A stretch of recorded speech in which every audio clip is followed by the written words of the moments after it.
All right, no, they're not serial numbered. They're easy to get mixed up. Don't mix up the little pieces. That would make it too easy, huh? Yes. Adjustments. There are 2 adjustments.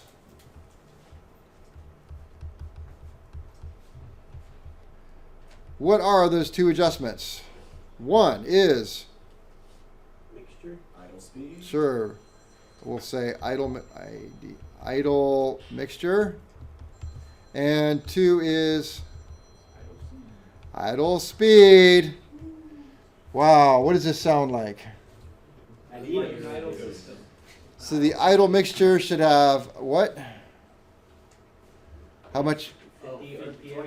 25 to 50 RPM rise. And then what? Die. And then it dies. And idle speed should be about, Wherever the airframe on what you like. I think he said in the video like 6 to 650. I said it's like 500 to 550 to like 650, whatever. I mean, it's just, it's the rise is more important. So how do you adjust that? There are a couple things he talked about. You can turn the lights on real quick for me.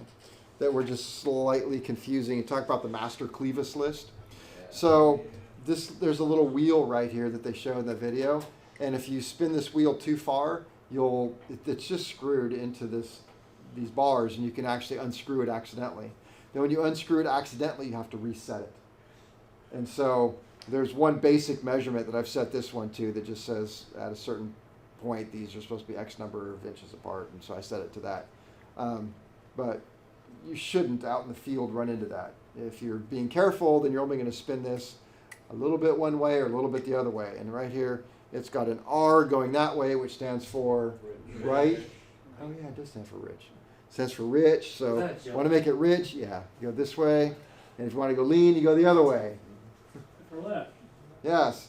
And then I told you, it's easier to see when you're looking at this. This shaft right here, this connects to which knob in the cockpit? That's black knob. Black one. So that directly controls the throttle.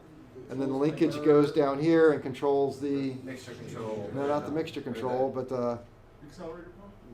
What? Just keep yelling out wrong answers. We'll get it.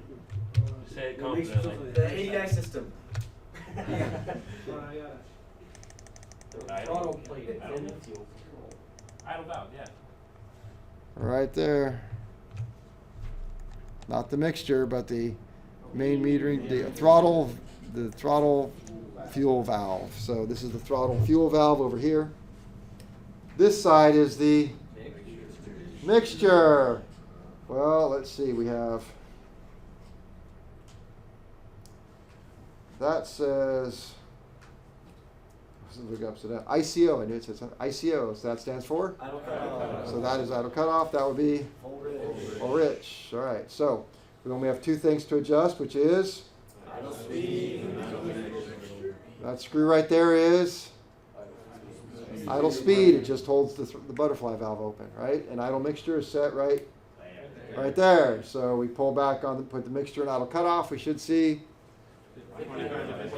25 to 50 RPM rise. If we don't, then you adjust this. There's a little spring back behind here that holds it in place. Want me to pass this around? Don't drop it. Oh yeah, and then which side do we check the screen? The outlet side. Oh, the outlet side. Inlet side, right there. Yeah, the inside. Is this the good filter or the bad one? Bad. It's the good one. Instead if it's a one, Because it's bypassable. it's the bypass type. So Oh, if wait, it's- Couldn't see it. That's good. you didn't know. I just seen it. I missed that whole part. We take it out the hard way, right? Yeah. Yes. So if you take it out the hose side, why does it have the plug on the other side? Well, a lot of times, if you really think about how they had to make it, you have to line bore this. Well, it'd be really hard to stop short of this. So they line bore the whole thing and then just put a plug in there. Oh, That's most of the time that's what you get. It's like, why would they put that there? Well, it's because they just drilled through. That's all. What are those? Impact tubes. Impact tubes. They're to catch you when you stick your finger in the wrong way. You're watching Dune too much. Yeah. The episode. Yeah. Bob. The popcorn bucket. All right, let's see. I don't talk about that. All right. What else can we talk about? This system. Before we move on, we can start Continental tomorrow. I had a couple more notes in here. I'm not going to write it down. Venting. What happens if your fuel tanks aren't vented very well with this system? Or not at all? You get a... So venting fuel tanks is actually a pretty big deal. There was an airworthiness directive on Cessnas because they had, I think it was the 150s. They had the right tank had a cap vent on it. This is going way back, or maybe it was the left tank. Left tank had a cap vent, and then the right tank had a cross feed that came over and went to this tank, and then a vent out here. And they found that wasn't adequate. So you have 3 vents in a little Cessna 150. You got each cap and then a secondary vent below the wing. So venting is a big deal. So what happens if you have an engine with a fuel pump and and the tank vents get plugged?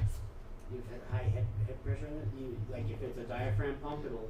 So we have a constant displacement pump. It's not about a constant displacement. Make it easy. Constant displacement pump is going to do what? It's gonna pump. It's going to pump. No matter what. So that goes for the inlet and the outlet. So it needs fuel. So it grabs fuel from the inlet and it keeps going. And if you don't vent the tank starts to cave in. So I've heard pilots with low-wing airplanes flying around with they'll look out, oh my gosh, their whole wing is like caved in. Right? And they'll stop, shut down, and when they shut down, it pops back up. But I imagine that would be bad on the paint and everything else. So, yeah, no thanks. I'd rather have to redo the paint than have to redo the wing. Bad, you're gonna be bad on the upholstery Yeah. inside. Yep, so if tank vent is blocked, the fuel pump can collapse the fuel tank and eventually starve for fuel. Oh. At some point, you just won't get any more fuel, and that's bad. How do you prime this particular system for starting? Very carefully. The boost pump, the mixture, and idle cutoff.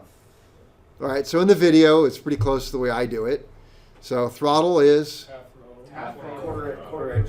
quarter inch, half, full. I don't know. It doesn't matter to me. Just got to open it. You got to open it up. Otherwise, you're running off the little V slots. You just don't get much. So open it up. So it's not restricting anything in the servo. And then mixture full rich. So it's not restricting anything. Assuming you've turned on the battery right now, then you're going to turn on the boost pump. Now, Continentals, never mind.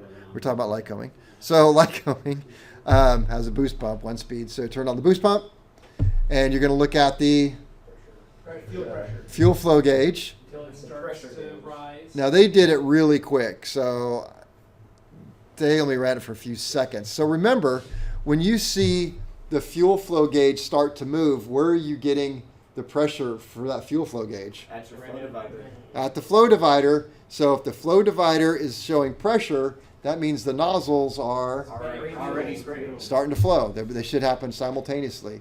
So I wait about that long. So about 5 seconds, 10 seconds. Then I know they did it really low. So if you have a hot engine, you got to blow all of the air out of those lines, or it's not going to start. So I'd go a little bit more aggressive, but you got to be careful, or you'll not flood it. Flooding is good. Hide lock. You'll hydraulic lock the motor and explode it. That is bad. Flooding an engine just means it's over rich. That's actually a decent way to start an engine. Just go to over rich, and then add air until it fires. Yeah. Is it a bad thing if the customer does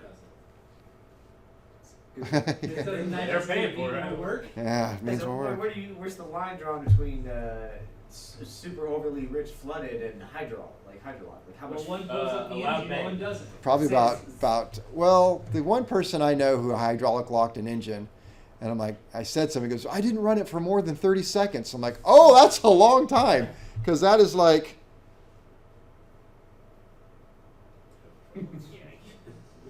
that was 5. Yeah. Okay.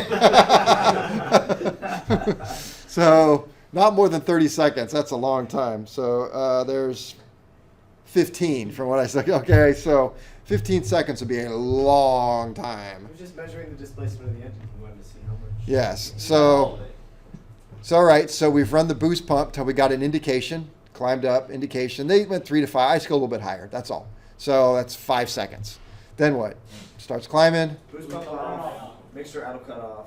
Yep. So boost pump is off, and the mixture's. Why do we go to idle cutoff? Because you don't want any more fuel going into it. Right, because now we're going to start the engine, and the engine starts running the engine pump, and it's going to start pumping more fuel. So in theory, we've cleared out the lines of all of the vapor. We've injected fuel into the cylinders, and we've added too much. So often you're adding too much fuel. So now it's flooded. All right, not hydraulic lock, but you flooded it. It's too much fuel. It's too rich. So put it in idle cutoff, so you get no more fuel. Boost pump off. Throttle. Sometimes I'll go throttle wide open and hit the starter and slowly pull the throttle back until it kind of gets to the right spot and it kicks off. And then as soon as it does, mixture has to go Back in. full in, and you're off and running. Off to the races, as we say. So you'll figure it out. But the big thing is, don't hydraulic lock the engine. It's better to not be able to start an engine and go, boss, I just can't get this thing started, than it is to say, boss, it made a funny noise and now it doesn't want to. So. All right, so tomorrow we'll do Continental, which is very, very different. So it's like the FADEC